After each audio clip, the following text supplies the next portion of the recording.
Sir, ಇವತ್ತು ಒಂದು ವಾರದಿಂದನೇ ಹಾಸನ ಜಿಲ್ಲೆಯ ಪ್ರಜ್ವಲ್ ರೇವಣ್ಣನ ಪೆಂಡ್ರಾಯಿ ವಿಷಯ ಇಡೀ ಕರ್ನಾಟಕ ರಾಜ್ಯಾದ್ಯಂತ ದೇಶಾದ್ಯಂತ ದೊಡ್ಡ ಮಟ್ಟದ ಸುದ್ದಿ ಮಾಡ್ತಾ ಇದೆ. ಈಗಾಗಲೇ SIT ತನಿಖೆಗೆ ರಾಜ್ಯ ಸರ್ಕಾರ ವಹಿಸಿದೆ. ಇದಾದ ನಂತರದಲ್ಲಿ ಈಗ ಬಿಜೆಪಿಯವರು ಮತ್ತೆ JDSನವರು ಅವರು ಈ ಪ್ರಕರಣವನ್ನ ದಾರಿ ತಪ್ಪಿಸ್ಲಿಕ್ಕೆ ಒಂದಲ್ಲ ಒಂದು ರೀತಿನಲ್ಲಿ ಅವರು ನಿರಂತರವಾದಂತ ಪ್ರಯತ್ನ ಮಾಡ್ತಾ ಇದ್ದಾರೆ. ಮತ್ತೆ ಈಗಾಗಲೇ ಸಾರಾ ಮಹೇಶ್ ಅವರು ಈಗ ನಿನ್ನೆ ಆ ಕುಟುಂಬದ ಹೆಣ್ಣು ಮಕ್ಕಳಿಗೆ ಕುಟುಂಬದ ಸದಸ್ಯರಿಗೆ ಬೆದರಿಕೆಗಳನ್ನ ಹಾಕ್ತಾ ಇದ್ದಾರೆ. ನೀವು ಯಾವುದೇ ಕಾರಣಕ್ಕೂ SIT ತನಿಖೆ ಮುಂದೆ ಹೋಗ್ಬಾರ್ದು, ನಿಮ್ಗೆ ಎಷ್ಟು ಬೇಕಾದ್ರೂ ಹಣ ಕೊಡ್ತೇವೆ, ನೀವೇನ ಹೋದ್ರೆ ನಿಮ್ನ ಸುಮ್ನೆ ಬಿಡಲ್ಲ ಅಂತ ಬೆದರಿಕೆ ಆಗ್ತಾ ಇರ್ತಕ್ಕಂಥದ್ದನ್ನ ಮಾಧ್ಯಮಗಳಲ್ಲಿ ನಾವೆಲ್ಲ ಗಮನಿಸ್ತೀವಿ. ಕೆಲವು ಮಾಧ್ಯಮಗಳು ಹೆಣ್ಣು ಮಕ್ಕಳು ಹೋಗಿ SIT ತನಿಖೆ ಮುಂದೆ ಹಾಜರಾಗಲು ಅವರು ಒಪ್ತಾ ಇಲ್ಲ, ನಾವೇನಾರು ಹಾಜರಾಗ್ಬೇಕು ಅಂತ ಹೇಳಿದ್ರೆ ನಾವು ಆತ್ಮಹತ್ಯೆ ಮಾಡ್ಕೊಳ್ತೀವಿ ಅಂತೇಳಿ ತಪ್ಪು ಮಾಹಿತಿಗಳನ್ನ ಮಾಧ್ಯಮಗಳು ಕೊಡ್ತಾ ಇದಾರೆ. ದಯವಿಟ್ಟು ಇದನ್ನ ನಿಲ್ಲಿಸ್ಬೇಕು. ಯಾಕೆ ಅಂತಂದ್ರೆ ಇಡೀ ಭಾರತ ದೇಶದೊಳಗಡೆ ಕಂಡರಿಯದ ರೀತಿನಲ್ಲಿ ಹಣಬಲ, ತೋಳ್ಬಲ, ಜನಬಲವನ್ನ ಬಳಸಿ ಇವತ್ತು ಅಧಿಕಾರ ಬಲವನ್ನ ಬಳಸಿ ಇವತ್ತು ಹೆಣ್ಣು ಮಕ್ಕಳನ್ನ ಬೇರೆ ಬೇರೆ ಆಮಿಷಗಳಿಗೆ ಒಳಪಡಿಸಿ ಎದುರಿಸಿ ಬೆದರಿಸಿ ಹೆಣ್ಣು ಮಕ್ಕಳನ್ನ ದುರುಪಯೋಗ ಮಾಡ್ಕೊಂಡಿರ್ತಕ್ಕಂಥದ್ದು ಮೊದಲನೇ ತಪ್ಪು. ಒಬ್ಬ MP ಆಗಿ ಆ ಒಂದು ಹಾಸನ ಜಿಲ್ಲೆ ಹೆಣ್ಣು ಮಕ್ಕಳಿಗೆ ಸುರಕ್ಷತೆ ಕೊಡ್ಬೇಕಾಗಿರ್ತಕ್ಕಂಥದ್ದು, ರಕ್ಷಣೆ ಕೊಡ್ಬೇಕಾಗಿರ್ತಕ್ಕಂಥವ್ರು ಯಾರಪ್ಪ ಅಂತಂದ್ರೆ ನಮ್ಮ ಪ್ರಜ್ವಲ್ ರೇವಣ್ಣ ಅವರೇ.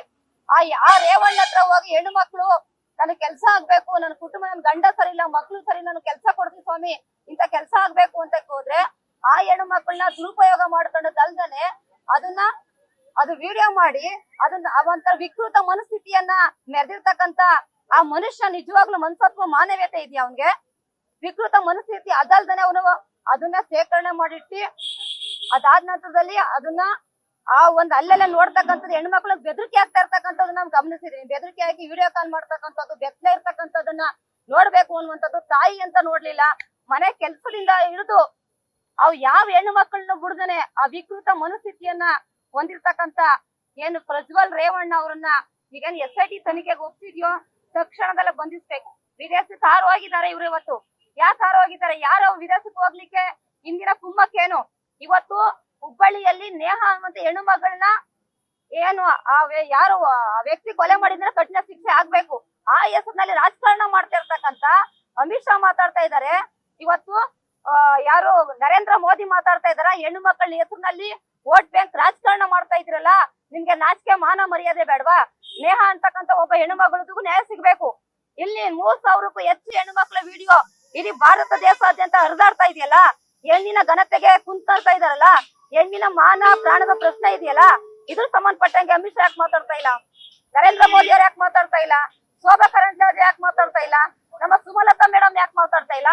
ಇವತ್ತು ಹಿಂದೂ ಮುಸ್ಲಿಮ್ಸ್ ಅನ್ನುವಂತ ಗಲಭೆಗಳನ್ನ ಎಬ್ಬಿಸಿ ಇವತ್ತು ವೋಟ್ ಬ್ಯಾಂಕ್ ರಾಜಕಾರಣ ಮಾಡ್ಕೊಂಡು ಹೋಗ್ತಾ ಇದೀರಲ್ಲ. ಈ ನಾಡಿನ ಹೆಣ್ಣು ಮಕ್ಕಳಿಗೆ ಯಾವ ರೀತಿಯಾದಂತ ನೀವು ರಕ್ಷಣೆ ಕೊಡ್ತೀರಾ? ನೀವು ಯಾವ ರೀತಿಯಾದಂತ ಸುರಕ್ಷತೆ ಕೊಡ್ತೀರಾ? ಈ ಏನು ವೋಟ್ ಬ್ಯಾಂಕ್ ರಾಜಕಾರಣ ಮಾಡ್ತಕ್ಕಂಥದ್ದು ನಿಲ್ಲಿಸ್ಬೇಕು. ಇವತ್ತು ಅಮಿತ್ ಶಾ ಮಾತಾಡ್ಬೇಕು, ನರೇಂದ್ರ ಮೋದಿ ಮಾತಾಡ್ಬೇಕು, ಶೋಭಾ ಕರಂದ್ಲಾಜೆ ಮಾತಾಡ್ಬೇಕು. ಕೃತಿ ಮಾಡಿ ಹೆಣ್ಣು ಮಕ್ಕಳು ದಾರಿ ತಪ್ಪಿದ್ದಾರೆ ಅಂತ ಪದ ಬಳಸಿದ್ರಲ್ಲ, ಕೃತಿ ಮೇಡಮ್ ಮಾತಾಡ್ಬೇಕು. ಯಾರು ದಾರಿ ತಪ್ಪಿರ್ತಕ್ಕಂಥವ್ರು ಯಾರು? ನಿಮ್ಮ ಮೈತ್ರಿಕೂಟದ ಸರ್ಕಾರದ ಅಭ್ಯರ್ಥಿನ ಇವತ್ತು ಹೆಣ್ಣು ಮಕ್ಕಳ ಮಾನ ಪ್ರಾಣವನ್ನ ಬೀದಿಗೆ ತಂದು ನಿಲ್ಸಿದ್ದಾರೆ. ಹಂಗಾಗಿ ತಕ್ಷಣದಲ್ಲೇ SIT ತನಿಖೆ ಚುರುಕಾಗ್ಬೇಕು, ಸೂಕ್ತವಾದಂತ ತನಿಖೆ ಆಗ್ಬೇಕು, ಆರೋಪಿಗಳನ್ನ ತಕ್ಷಣದಲ್ಲೇ ಬಂಧಿಸ್ಬೇಕು ಅಂತೇಳಿ ಜಿಲ್ಲಾ ಜನಪರ ಸಂಘಟನೆಗಳು ಇವತ್ತು ಪ್ರತಿಭಟನೆ ಮಾಡೋದ್ರ ಮುಖಾಂತರ ಜಿಲ್ಲಾಧಿಕಾರಿಗಳಿಗೆ ಮನವಿ ಪತ್ರವನ್ನ ಕೊಟ್ಟು ನಾವು ಸರ್ಕಾರಕ್ಕೆ ಒತ್ತಾಯ ಮಾಡ್ತಾ ಇದ್ದೀವಿ. ನ್ಯೂಸ್ ಫಸ್ಟ್ ನಿರ್ಭೀತಿಯಿಂದ ನಿಮ್ಮ ಪರವಾಗಿ.